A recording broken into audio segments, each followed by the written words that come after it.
I'm Patrick Lanchner. I'm a medieval historian here at University College London, and I work on Europe and the Islamic world. And I'm particularly interested in comparative history, which is really at the heart of the special subject module, which I teach at UCL, which is called Between Order and Disorder, Cities in the Later Medieval Mediterranean World. So special subject modules is a module that every history undergraduate will do by the time they reach their third year. And the idea behind the special subject module is that you really do what historians do. You look at a fairly specific subject, and you look at the source materials that underlie that subject, and you analyze the sources just as a historian would do, and you then try to put it all together and develop your own piece of research on the basis of it. And so the sort of crowning achievement of all history undergraduates after 3 years is their dissertation, which is in most cases based on that special subject research. Yeah, I think it's a very important set of skills that students are able to nurture when doing this course, because what effectively happens is that students really are thrown into a huge amount of data that they have to analyze and develop an angle on. And that's a skill that is really transferable as far as many different careers are concerned. So I've had students on my special subject module that went into academia or into law. I've had one student who became a police officer because she said actually the kind of detective work that you do for the police is not all that dissimilar from the work that you do as a historian.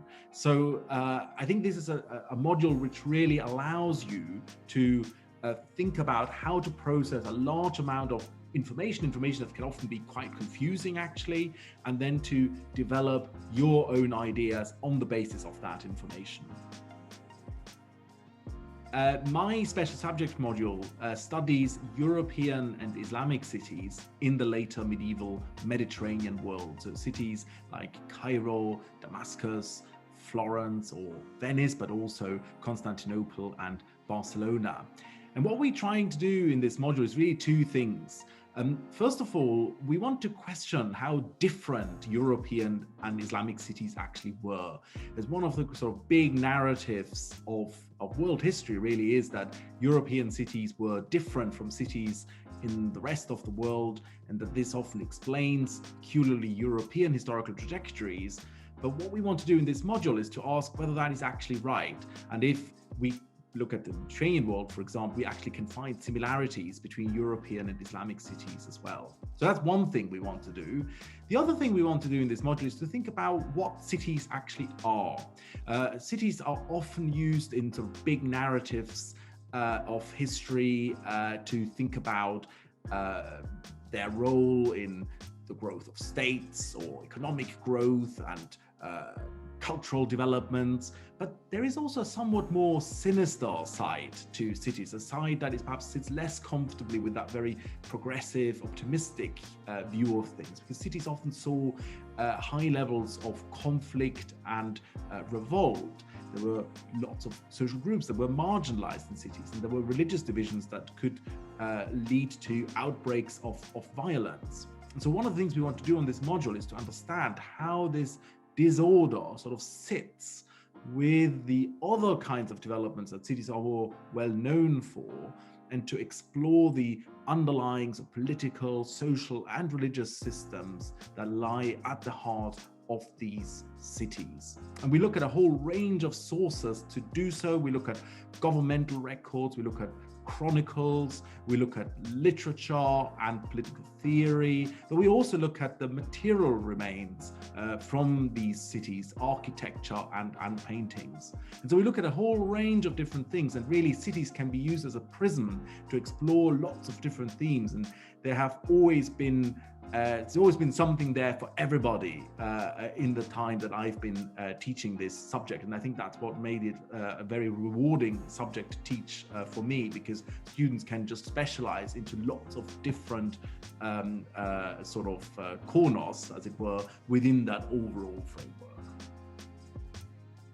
So the special subject module is assessed by an exam, which involves two sets of exercises. It's the normal kind of essays that you would get in other exams as well. But on top of that, you also write commentaries on sources, because sources are so much at the heart of this module that one way of which it is assessed is on the basis of commentaries that students write on sources. So it's effectively a combination of essays and commentaries.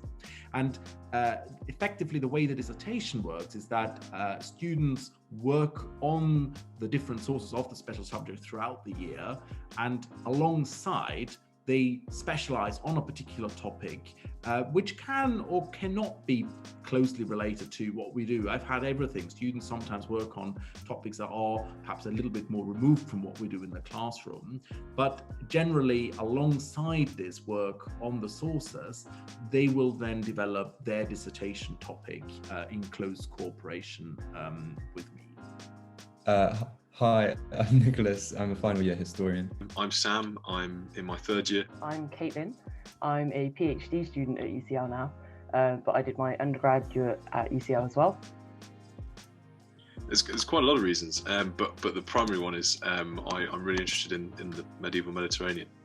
I took, and the second one is I took Patrick's second year research seminar in my second year, and that kind of was really nice to kind of continue what I'd learned there and apply it in a broader context. So I thought I'm interested in the period, but also I thought having someone that I knew and someone that I thought was a really good supervisor was also a really, really big selling point for me choosing this module.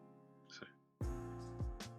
Yeah, definitely, I think the source analysis skills. So we practice gobbets because in the final exam you have to do I think 3 gobbets, which are like 500 word source analyses, and that skill is so important. I think from this you get used to reading in between the lines of sources and understanding what they're hiding or what they're trying to get across. I think that's the main skill, I'd say. Yeah, I think the most challenging part of the module was probably also the most exciting part of the module. So I think it was really the breadth of material that the module covered was probably the most challenging thing about it, but yeah, also really the most exciting and most kind of attractive thing about it too.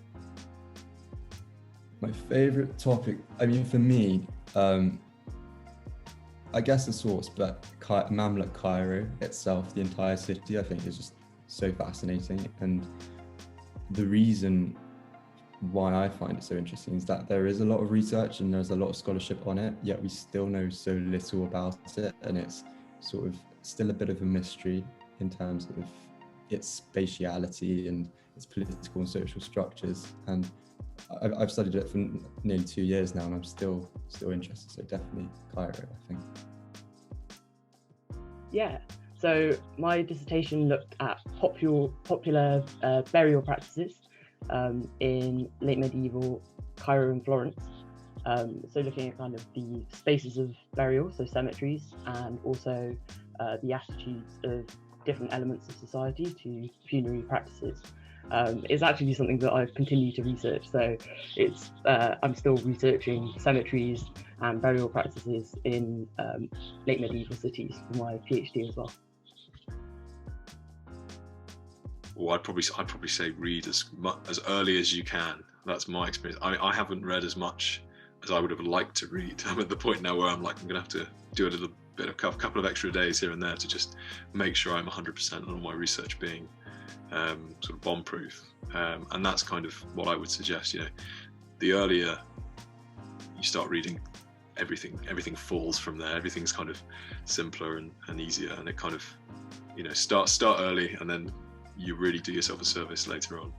And I think that's probably the primary thing. Obviously, the reading for the weeks is important to do, but that particular, because a lot of it's your own work, and you've got to kind of you're reliant almost exclusively on your own ideas, and then occasionally you've got to present those ideas, and then people give you feedback.